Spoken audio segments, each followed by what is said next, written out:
Right. Good afternoon, everybody. Thanks very much for turning up to this first SEESOX panel of the Michaelmas term. There are other SEESOX events, and I might ask Othon, the director of SEESOX, to talk about what else is coming up at this term when we conclude.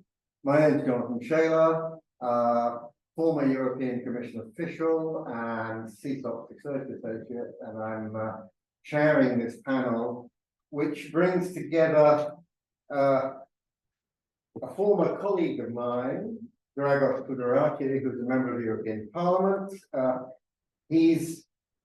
almost tempted to say a jack of all trades, but he's a master of all of them.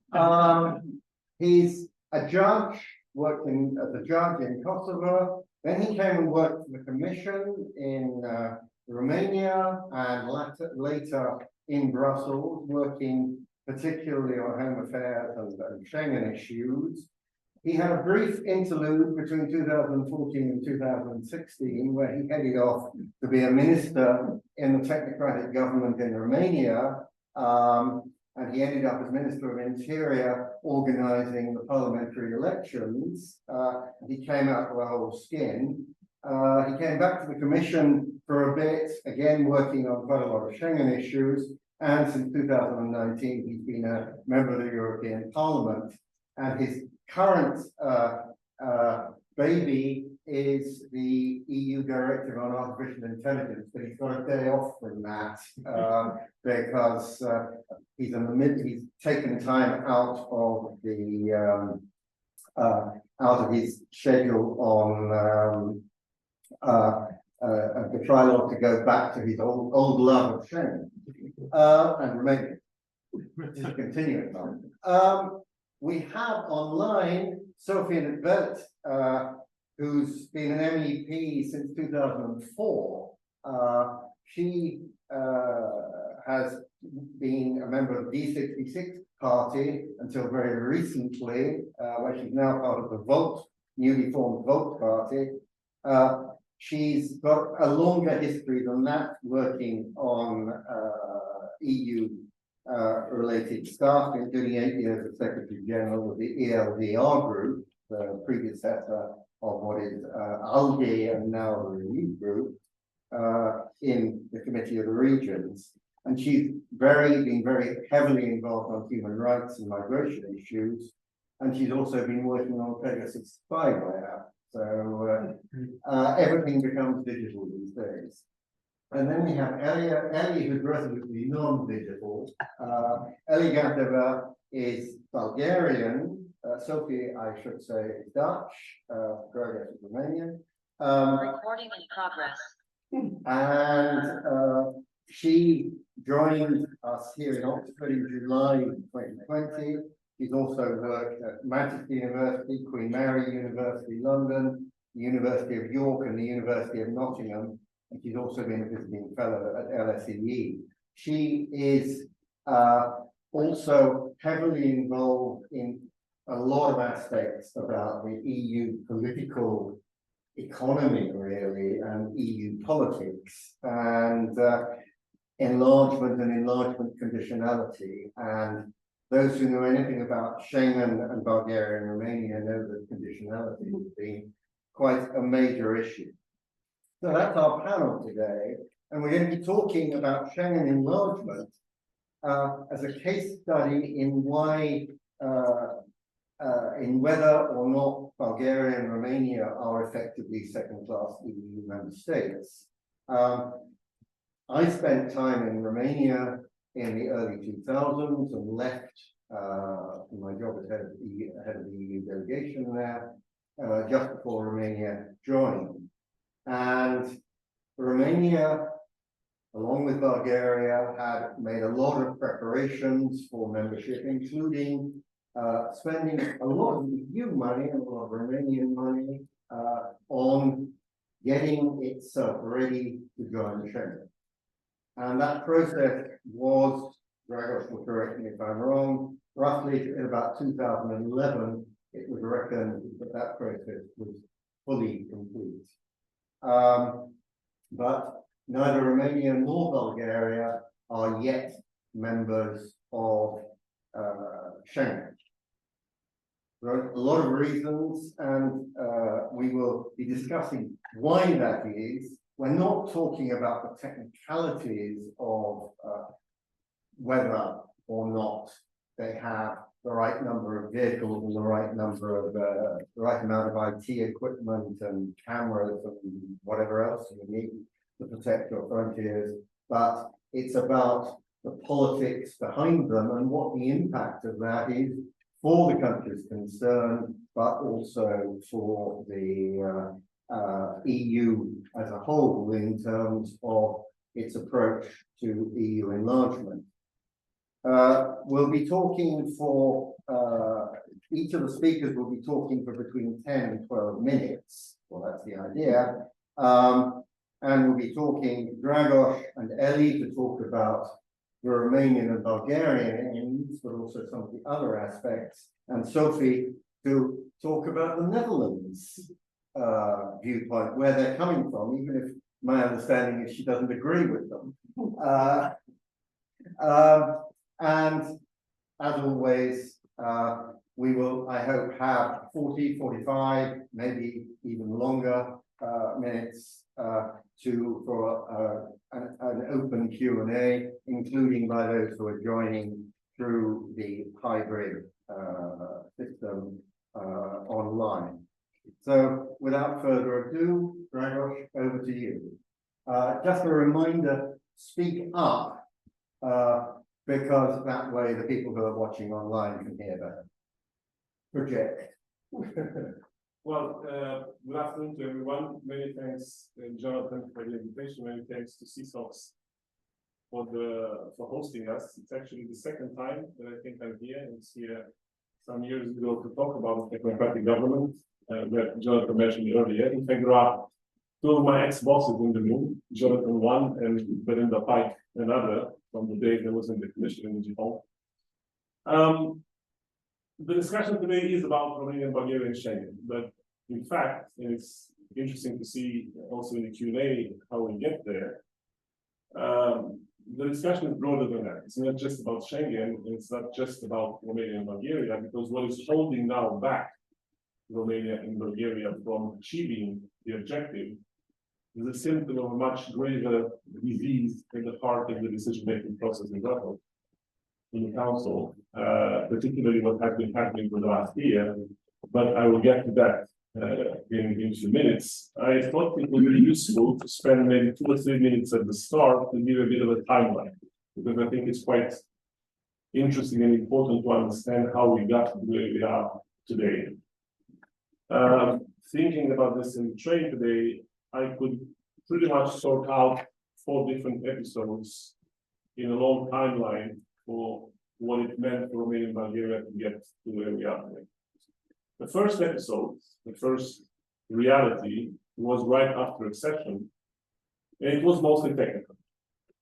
I know it firsthand, like I know pretty much everything that I'm going to tell you today firsthand, for having been a part of all of these processes.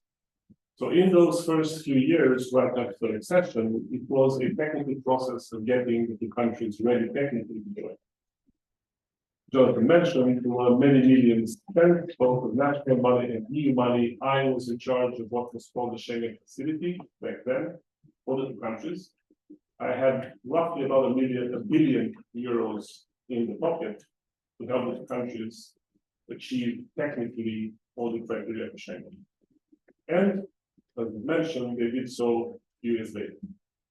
In a process that was certainly not simple, not only a matter of buying cars and radars and sensors, it was also an issue of reform and preparing administratively for what it meant to carry the burden of being a Schengen country. But by 2011, things were there. And that was the technical episode. The second episode started about 2009, 2010, and the political responsibility for that episode lies, as far as Romania is concerned. I don't want to speak about Bulgaria, but certainly in the case of Romania, the political responsibility for the second episode lies squarely with the Romanian authorities back then. there was backsliding in terms of particularly the judicial reform and the commitments that were made in what was the cooperation and verification mechanism, that conditionality that was put at the start of Romania and Bulgaria as a condition for their accession in 2007.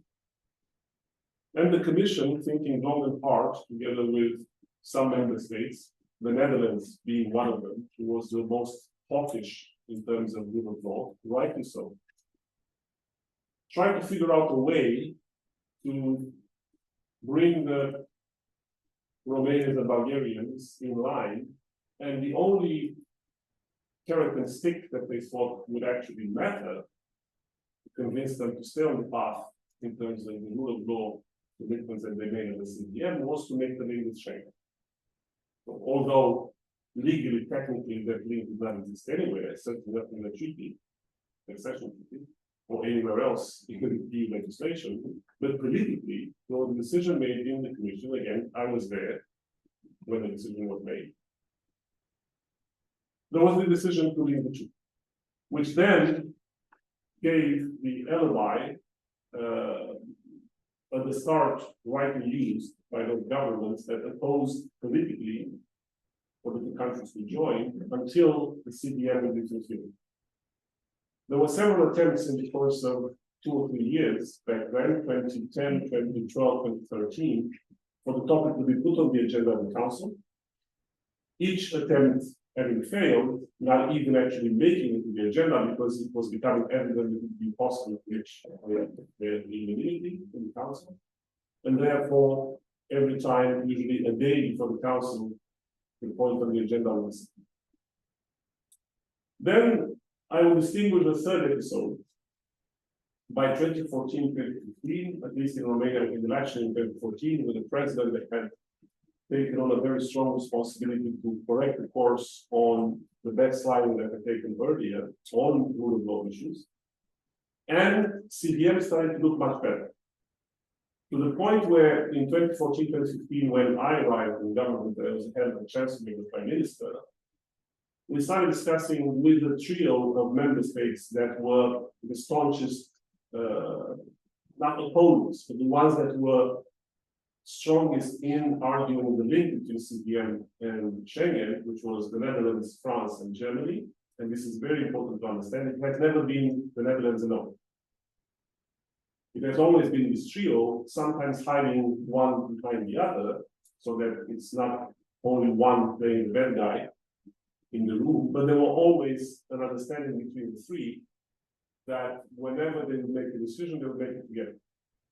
Back in 2015, together with the Prime Minister, we tried to convince the three that, number one, it was time for CDM to close, not because there weren't things that still were to be done, but because there was enough momentum, enough checks and balances that had been developed inside, again, I'll speak for Romania, inside the Romanian society and also inside the Romanian institutional setup, that even if there might be, again, attempts by the various political forces to tweak here and there on judicial reform or on the setup of the courts or on the corruption fight, there were enough antibodies in the system to push back.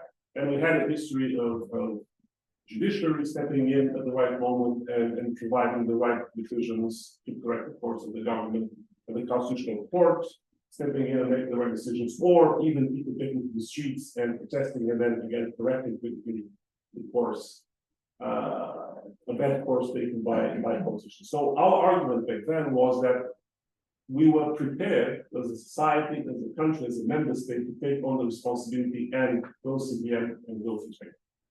We were very close. By the end of 2015, we had convinced Paris, we had convinced Berlin, and we couldn't convince The Hague. We tried, we spoke, still back then, the Prime Minister was still with Tudorache, as he is now. And he said no. He said no, and his arguments were that the internal politics in the Netherlands did not give him the sufficient political space to basically go with something like this to power. And then it was something that was embedded in the coalition agreement of the Dutch coalition at the time that said that unless the CVM will be formally closed, that Schengen cannot be opened, and therefore he did not have the tools to convince his party and his coalition to go along with that. So in 2015, we stopped the discussion there. 2016 elections on our side, again, we had a ruling coalition that attempted some anti-reforms in the judiciary. They stopped, and the commission still considered that there were sufficient steps and that they would be positively looking towards the closure of CPM.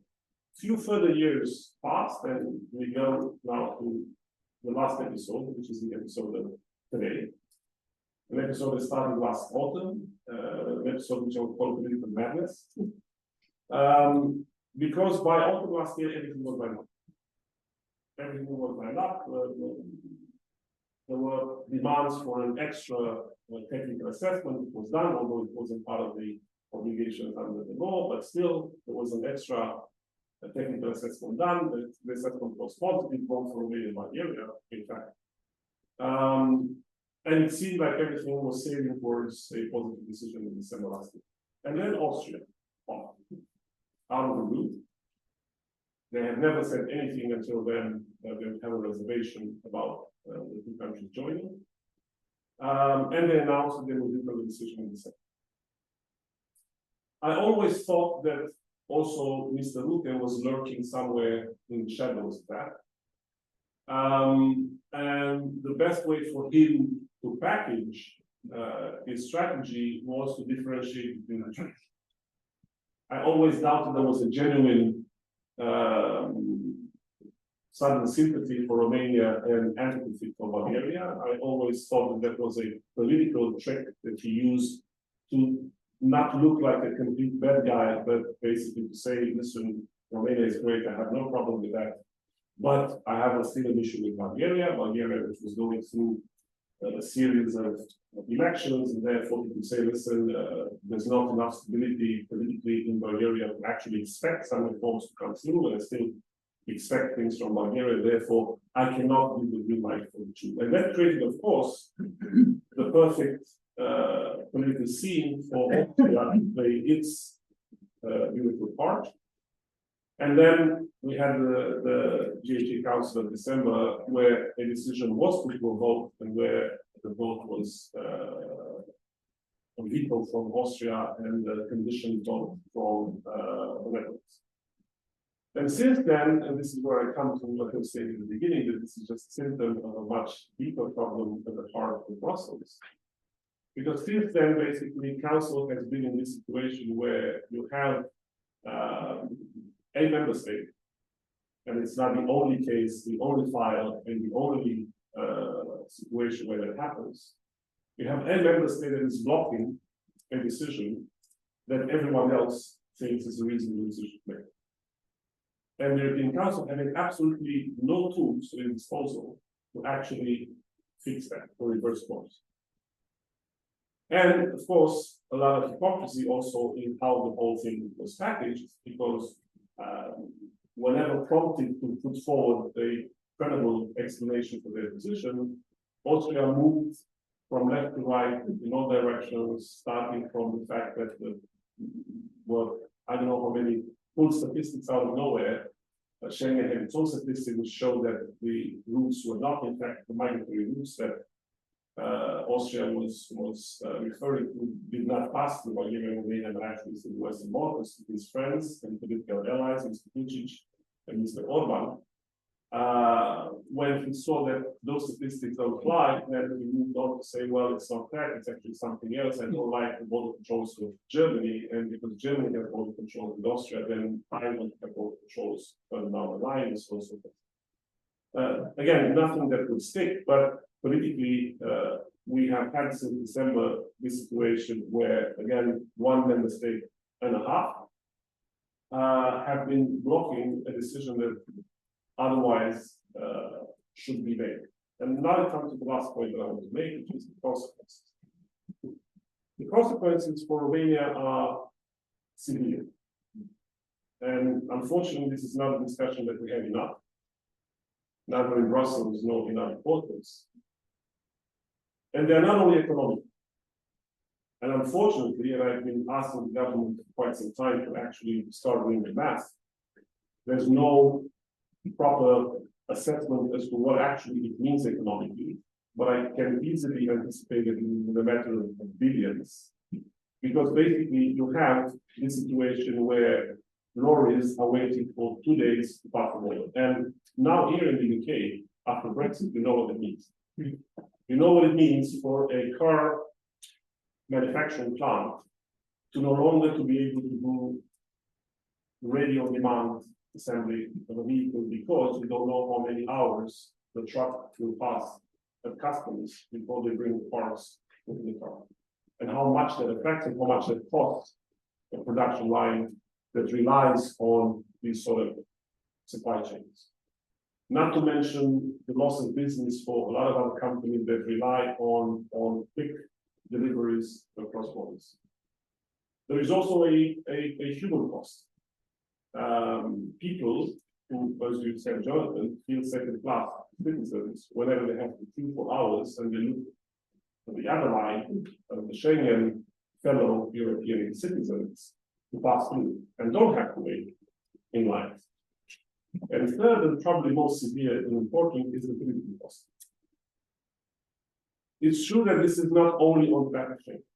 So whatever numbers I'm going to throw at you, they are not just those Schengen. But whatever is happening with Schengen has a major contribution to those figures. We have an extreme right political party which is now calling it 20%. 20%. We've never had an extreme right political party until 2 years ago. Never had it. One of the peculiarities of the Romanian political scene, we never had an extreme right party. Now we have it.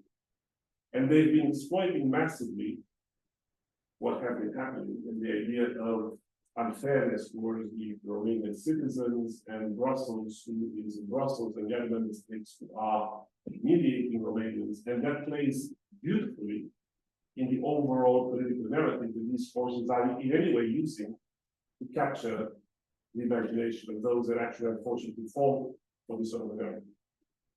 So, from my point of view, of course, as a politician, and this is the cost that matters the most because we have an action against it. And I would hate to see that we will have to campaign in April and May next year, trying to explain to citizens yet again, why is it that Romanians are not in Schengen? And I have no arguments. I can't say why a member state cannot be brought to actually do something that is legally and politically sound and reasonable. So yes, there are, and I'll stop here. Yes, there are now efforts being made behind the scenes to somewhat recreate a space, a political space in December for possibly a positive outcome. On the Dutch side, but I won't touch on that side because my good friend and colleague Sophie will speak about that. But there are elections at the end of November, which will be, at least according to Rutte and his party, an important moment that will allow possibly for some moves to be made post-elections, which would then isolate Austria, and with an Austria isolated, we no longer able to rely on the Dutch, which also begs the question, aha, so there must have been some colluding also in December last year, even if that was not never admitted, that would then isolate the Austrians, and hopefully that would be enough to determine the Austrians to move. On the Austrian side, we've tried to discuss with them on all possible channels, and it has been literally impossible. You have a political party that absolutely refuses to engage in a normal, reasonable discussion at any level. From the top level, using the political group, using friends, allies, whatever. The Germans have tried, the French have tried, everybody has tried, no one has managed to break through. There is, of course, an internal dynamic there, and if you speculate to look at the broader influences of Russia into Austria, and possibly, why not? I don't want to go into the realm of speculation, but there are certainly forces in Austria that are influencing the Austrian politics that certainly do not want European cohesion and European solidarity to function. And I think there is an angle, again, although it may sound and seem like speculation, but I think it is an element of an angle that you are doing. So I'll stop here and then have the question. Thank you very much indeed, Ellie. Wonderful. I mean, what an excellent introduction. I think that I will just briefly touch on some of the points that Dragos mentioned, because I think they're important, and perhaps give a little bit more of a context of the cooperation and verification mechanism, how it came about, and why it has been not legally, but in essence, very much linked to the accession and a further enlargement of the Schengen area with Bulgaria and Romania. I mean, I think it's very interesting, particularly if we talk about double standards, that right from the start, since the accession of Bulgaria and Romania, they have been treated differently compared to all existing EU member states, because with the establishment of the cooperation and verification mechanism, what in essence happened that pre-accession monitoring that was taking place before enlargement was extended after enlargement in areas in which there is very thin or almost no acquis, definitely back in 2007. So all the scrutiny and the focus in this particularly challenging areas with regards to judicial reform and fight against corruption, because back then the European Commission has not adopted the language of the rule of law, has been exclusively and very much limited to Bulgaria and Romania. And I think it's fascinating to reflect on the fact that this mechanism has been in place since last month. It was only in September when formally the Commission made a decision to wrap up and end the mechanism. So something envisaged to be there for 3 years to monitor and ensure standards in areas in which there were no commonly agreed EU standards or legal basis and grounds back then, has taken on a life of its own and has played an important role for developing and stimulating reforms in Bulgaria and Romania, but it has also been very much entangled with Schengen accession. And I think to bring things back in perspective is important that it was in 2011 when the Commission agreed that compliance with Schengen conditionality and Schengen acquis is in place in both countries, Bulgaria and Romania. So it's been more than 12 years since there is an evaluation that they comply with this key, and they have been rejected entrance to the Schengen area. And as Dragos has mentioned, this has had an immense economic implications which have not been previously discussed or talked about. I think now there has been a debate about what is the cost if they had signed the Schengen. I think the Romanian estimation is roughly 2% of the Romanian GDP. Bulgarian finance minister recently spoke about it, and his reference was roughly in the area of 4% of Bulgarian GDP per year. So this has had a significant economic impact in terms of boosting development in both countries. And very much the institutionalization of double standards has been a long-term process. So that's why it's important to see that at least with the completion mechanism, there is a unified approach in terms of evaluating rule of law and democracy through the rule of law reports that are applicable to all EU member states, and all member states are equally and rigorously examined and studied. So that's why there has been this kind of skewed, or the limelight has been, at least in the beginning, exclusively on Bulgaria and Romania. And to also briefly touch on broader patterns of politicization and contestation of the European Union. I think it's important to also reflect that Bulgaria and Romania have been denied access, in essence, to one of the two crown jewels of European integration. So we have the Economic and Monetary Union, the Eurozone area, which countries from Bulgaria and Romania are preparing to join. And Schengen is the other important aspect, which is one of the most tangible benefits of traveling across the European Union, without having to have your passport checked.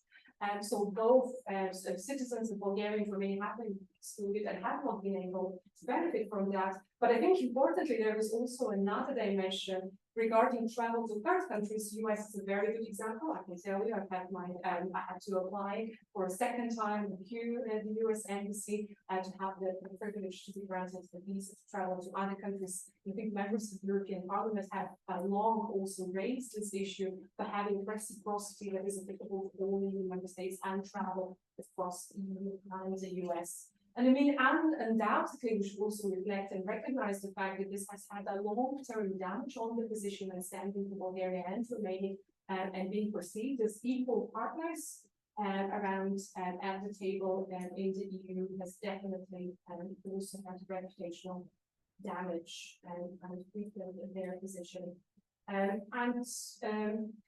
There is hopefully now there will be a window of opportunity to address this matter, but I think we should also have a look at how Schengen has been contested not only by Austria and the Netherlands. A number of member states have really introduced border controls or border checks over the last year, so there is question. I think that some of the Austrian arguments is that Schengen is not working, so why should we expand it if we need to fundamentally reform it? And there would be no agreement unless there is a meaningful reform and agreement on migration and asylum. And so hopefully this will be reached now with the latest institutional developments of that policy.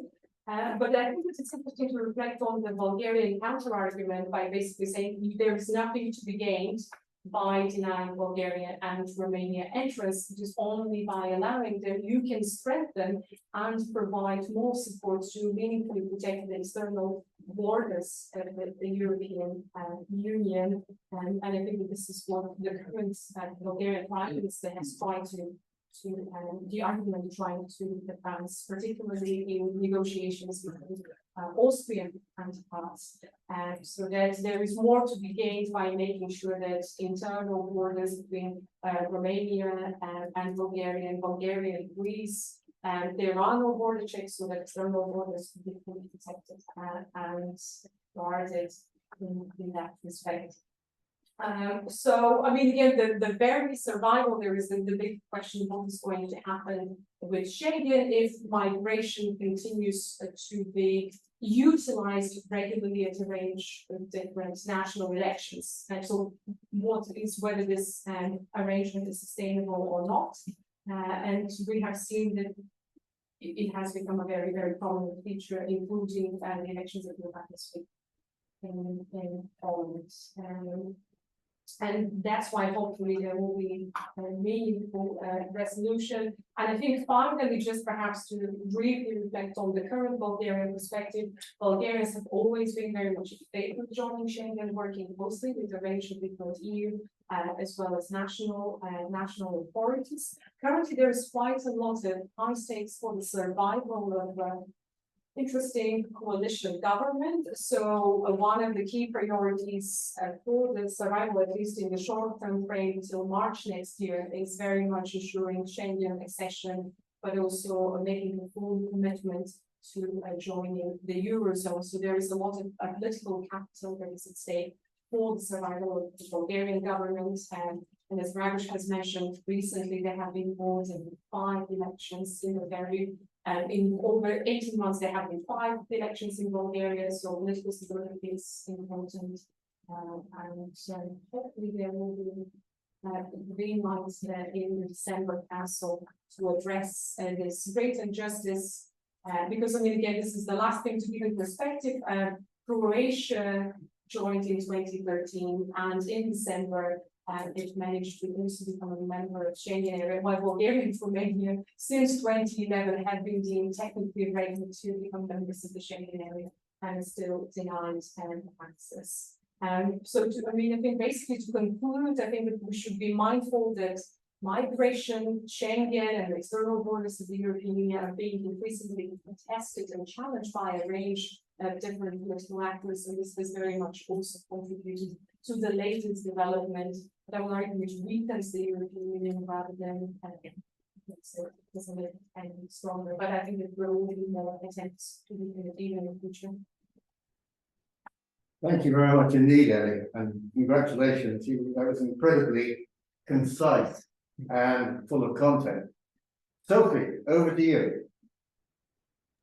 Thank you very much. I'll try and be equally concise, which is made easier because the two previous speakers have said a lot, and I believe I agree with everything. To make a couple of things clear from the start, first of all, I do not speak on behalf of the Dutch government. As a matter of fact, I am appalled by the position of the Dutch government, the successive Dutch governments. You mentioned briefly that I have left my previous party, D66, which is a government party, and I can tell you honestly that the issue of Schengen and Bulgaria and Romania has played a very big role in that decision. I was extremely dismayed by the, in my view, very irresponsible and selfish position of the government that D66 is still a part of. Secondly, just a household message. I will be traveling to Bulgaria very early tomorrow morning. That's why I cannot be with you. And indeed, I'll be leading a delegation that's going to monitor the rule of law and the, let's say, get an update on what the government is doing. And for me, in addition to all the reasons that have been mentioned why Bulgaria and Romania should be allowed to join Schengen today, all the economic reasons and all the other things are, first of all, in times like these, who in his right mind can think that we can afford to be divided, that we can afford to offend and exclude certain member states for purely domestic reasons? I find that profoundly irresponsible. If there was any point in time where we needed European unity and solidarity, it is now. And the second reason is precisely the support to this Bulgarian government, which is indeed a very, let's say, unusual coalition with a very unusual, well, it's not a coalition, I've been told, but arrangement. It is, in a sense, it's fragile, but it's also, it is very, very promising. And I find it unacceptable that the Dutch and the Australian governments are actually adding to the pressure that government is already under. I find that unacceptable in these times. And I think it is very important to realize that, and Dragos knows my views on this, that this whole situation only arises because of the way that we take decisions. I mean, Dragos also alluded to that. I believe that the whole intergovernmental system is grinding to a halt as we speak. The fact that this requires unanimity voting basically means that any objective criteria are completely redundant, because either you have objective criteria and then it's a kind of, you know, you tick the boxes, or it's a political decision. And now the impression is created to the people of Bulgaria and Romania that, you know, if you tick all the boxes, if you meet the criteria, then you can join. And then they find out that they've been fooled because it's a deeply political decision after all. And a decision, and here I have to be very emphatic, a decision which has absolutely nothing to do with Bulgaria and Romania. Nothing. It's purely domestic. I think Dragos was being too kind to Prime Minister Rutte, because he has one face in Europe and one face back home, which is what many prime ministers do. He's hiding behind the coalition, but I'd like to point out he's been prime minister for 13 years, heading different coalitions, you know, that involve different political parties. So, you know, that cannot be the point. I mean, and he has been using this issue of Schengen as a tool in campaigns. I mean, you have to understand that for years, he and his party, and also some other parties, have been whipping up sentiments against, let's say, the post-2004 countries. You may remember that at some point, the far-right party had made a website where people could report misconduct of Eastern Europeans. Rutte never condemned this, and he was in the government that was supported by the far-right party at the time. To give you an idea how this whole idea of, Central and Eastern European countries, which are indeed, they cannot be trusted and there's corruption and okay, you get the picture. It's been part of the political campaign.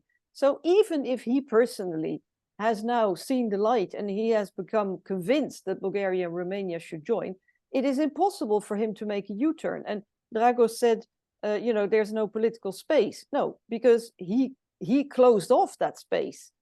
He and his party and some other parties operated in such a way that there is no space anymore. He's whipped up sentiments to the point where there have been successive or consecutive votes in the national parliament instructing the government not to agree to Bulgaria and Romania joining Schengen. Now, a government, technically speaking, a government can ignore that. And it happens sometimes that the government says, well, thank you very much, dear parliament, but you're misguided. We have a different responsibility. We're going to go ahead anyway. And in this case, I mean, it would require, I mean, he would pay a lot of political credit. And he's not willing to do that.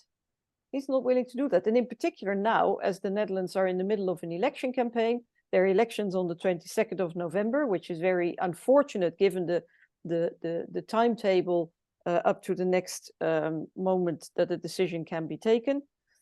So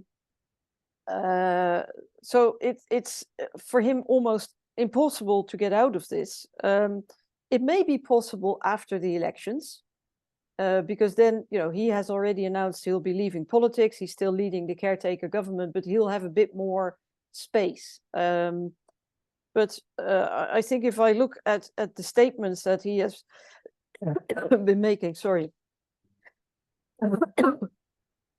like not so long ago, I think it was last year, 2 years ago, where he said, oh, well, the Bulgarian border, if you pay 50 euros to the border guards, you can cross the border anytime you like.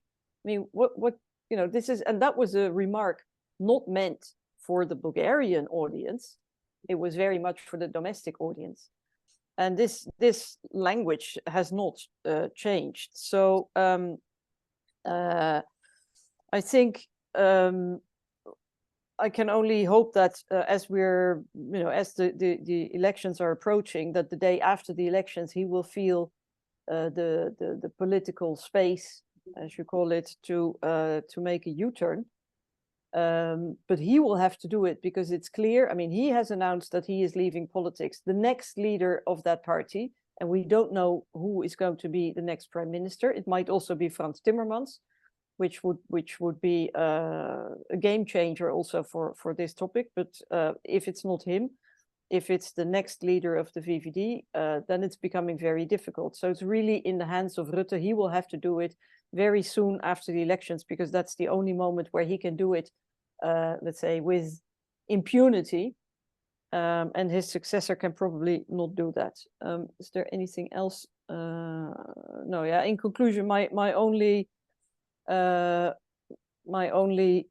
remark is that in this system of intergovernmental unanimity voting, a topic like this will always become the subject of political horse trading. It will always be used for domestic politics rather than the common good. And as I underlined earlier, I think this is really the moment where government leaders have to take their responsibility, not for their own re-election, but for the future of the European Union. And I think it is essential that we give a signal to Romanians and to Bulgarians that they are citizens like any other European citizen, that we are solidary, because we also expect them to guard the external borders. I really think this is essential, and I can only hope that Mr. Rutte is going to find a way. I mean, he's also the master of finding, he's a kind of political Houdini. But I do not expect that there's going to be a big announcement before the elections. Thank you very much indeed, Sophie. But there's a worrying unanimity among the panelists. Yeah, I mean, you all have the opportunity to comment on anything any of the others have said, but I'm not sure that, there's a lot that either of you can say. I mean, I'm asking you, but, is there anything you want to add after hearing what the I other? have 2 or 3 additional points that came to my mind while listening, not because I disagree with anything you said, there's a very suspicious alignment between the 3 of us, but not surprising. I think, but before you say that, I just want to ask, I tend to follow Romania in the press, and there are 2 developments in Romania, public developments by the Romanian government. One is what I think is still a threat to raise this issue, presumably at the European Court of Justice. I don't know if any of you have any thoughts about that. And secondly, much more recently, we're really going to horse trading, where Romania has been asked by OMV, the Austrian oil company, to adjust its current legislation on exploitation of gas fields in the Black Sea, where OMV has a very strong interest in a joint project with the Romanian government. And Romania appears to have stated more or less publicly, certainly made it known, that if OMV wants that, then they'd better sort out Vienna. Any thoughts from anybody on that? Dragos, I interrupted you, so. Well, I'll respond to these 2 because they're quite important, but then I'll let 1 or 2 the things that I want to say. So first on the reactions, political reaction at home. Yes, indeed, the government announced that in fact it was in the government was I think 1 or 2 MPs, Romanian MPs from one political group and mine, that in fact tried to find a way to get the case to court. And then in the government also announced that they have to take the case to court. Now, what are the chances that the court ruling in favor, well, we can venture guesses, but it's still going to take a lot of time before we have a decision from the court on this. So from my point of view, a solution remains political. It needs to happen as soon as possible before we actually end up back in court. And number 2, there's been also this idea floated and pressure on our president, and whether in Bulgaria there's the same discussion, that we should actually reciprocate and play ourselves the dirty game of vetoing and veto ourselves the European Council, which is something that we have consistently resisted because we said we don't want to play the game of Orban or the game of Austria, but there is increasing pressure back home on the president that he actually starts playing that way. And that takes me to the point that also Sophie made as to what is wrong in the intergovernmental way in which the European Council continues to work. So as long as you have unanimity of things like this, you'll always have the temptation for someone who is to the detriment of others, and then you can risk creating a domino effect, and then everybody will start throwing vetoes at each other, and then the whole thing collapses. Second point, there is absolutely no way politically that we would revisit the taxation for oil and gas. It took 10 years of political battles in the Romanian parliament to revisit the regime and to re-establish a new regime for oil and gas exploration in the Black Sea. They're not going to make concessions to OMV, not to mention that it would be absolutely, completely wrong to play the game. So OMV blackmailing to get better taxation for oil and gas in the Black Sea versus convincing the government to play nice on Schengen, for me, is a path that should never be taken. And from my knowledge is that the government is very clear to the OMV representatives that they are not going to revisit taxes no matter what. And one point that I wanted to make, which I think was alluded to already, also to the external reflection of that. I have heard, being in government, at least twice from external actors, US one, Canada another, saying, well, why did you come and ask us for a free visa regime if your own fellow member states don't consider that you are worth being in Schengen? So that creates also this sort of effect. I negotiated the visa regime with Canada. We managed to pass it through, but in a context where we've also played a bit of a dirty game with the setup at the time. But it just shows how implications go way beyond what meets the eye. And the second point is that Romania and Bulgaria de facto applied Schengen acquis for many, many years. So all of the obligations under Schengen acquis are being respected, not only technically, but also operationally. The only thing that the countries don't have is the rights.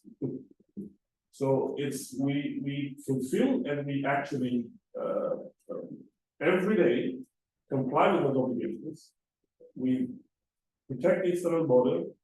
We apply the entire migration acquis. We go through entire mechanisms of police cooperation. In fact, if anyone is curious, I invite you to take a look at the Schengen evaluation reports. Romania and Bulgaria, in fact, because they have been more recent in their investments, they usually are top of the class in all of the Scheele missions on all of the chapters of evaluation. But they don't have the rights. And then, of course, the banks, of course, the whole political question as to how long can we put up with this before indeed, politically, if I were to be a decision maker right now in Bucharest, I would have a very hard time resisting the temptation of playing very hard ball in the European Council, of course, with the risk of cascading a logic that, as I said, is what's wrong, in fact, in the first place in this equation.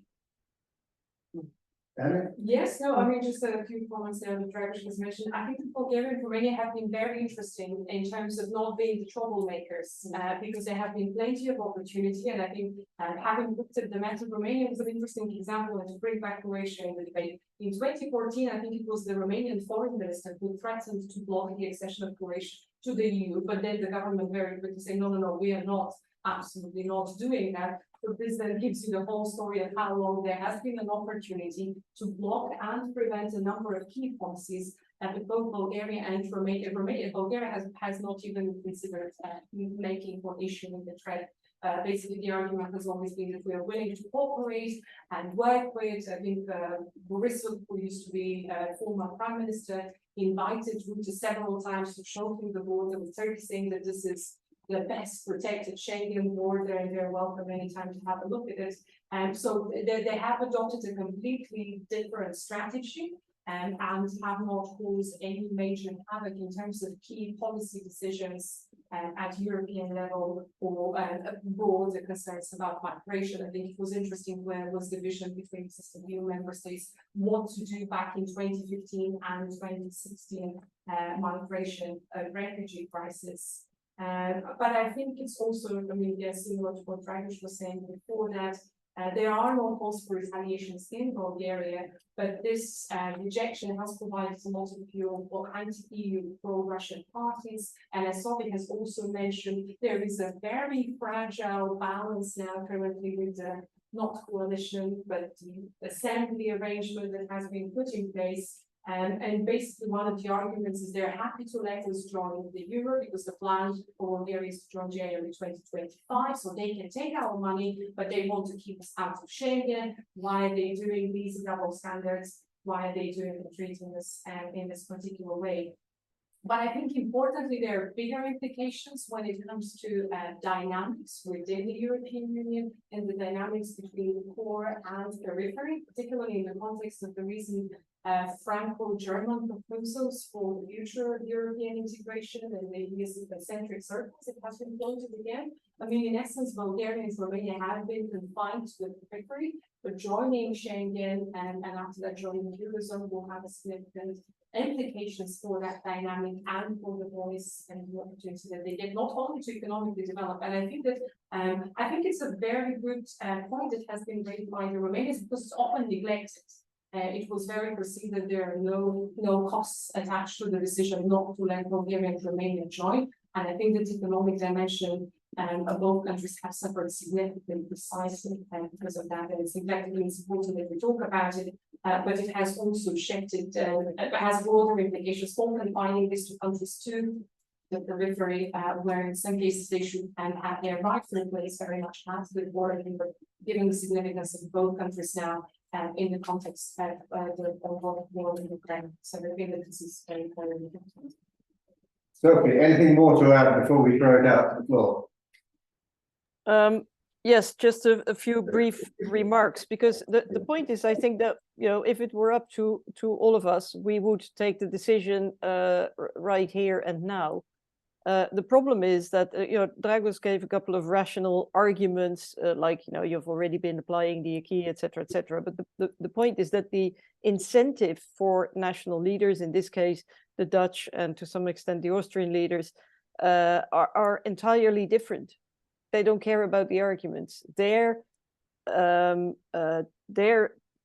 political incentives are purely domestic, purely. So you have no influence over that. That's the problem. There's nothing the Romanians and the Bulgarians can do about Dutch or Austrian domestic politics. And I'm afraid the you know, the situation is the way it is. This is the system we have to work with, and I'm a bit in two minds, because on the one hand, if, for example, Romania goes to court, or if Bulgaria were to veto a decision or whatever, then, you know, we get into this escalation, and already the relations between the member states are fairly sour. There is always a member state blocking something, you know, it's becoming a bit of a game. On the other hand, in fairness, if after the Dutch elections there is no sign that Rutte is going to make a U-turn, then I think the only remaining option is to play hardball.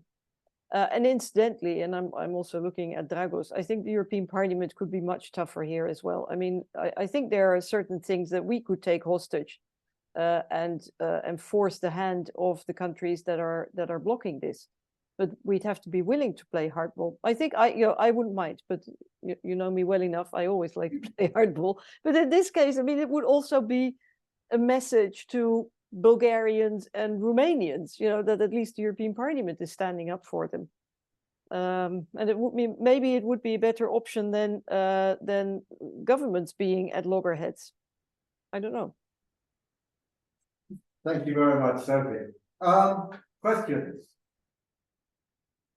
I've got 3 questions on the floor, and we don't have any questions online, so we'll go Adrian, David, and you at the back. I'll take the 3 questions together.